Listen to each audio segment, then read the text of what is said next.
Have you ever stopped to wonder why Monzo's bank card is that specific, eye-searing shade of hot coral? In a world full of boring, standard bank cards, the dull blues, blacks, and silvers, Monzo's neon pinkish orange has become instantly iconic.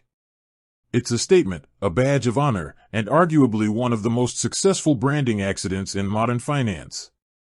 But its origin story is far less corporate strategy, and much more, a frustrated designer's footwear.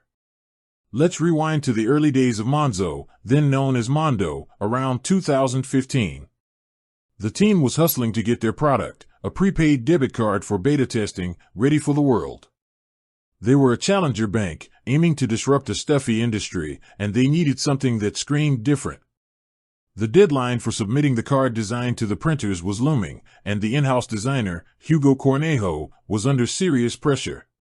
He was constantly being asked for a final design yesterday, a classic startup crunch. The whole team was wrestling with what color would best signify their boundary-breaking brand. In a moment of frustration at the lack of time and clear direction, Hugo was apparently asked one final time for a color suggestion.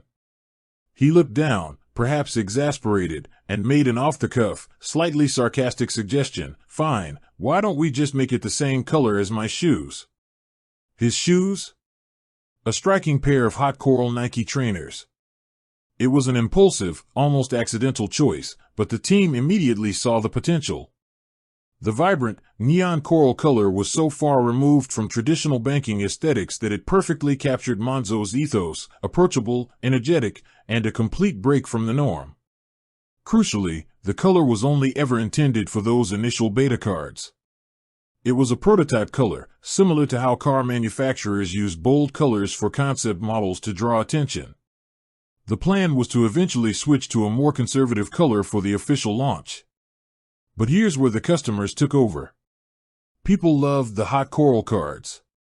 They were conversation starters in pubs, a flash of neon at the checkout, and a symbol of being an early adopter, part of an exciting new movement.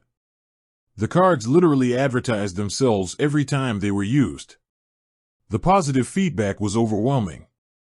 The customers had essentially chosen the brand identity for them.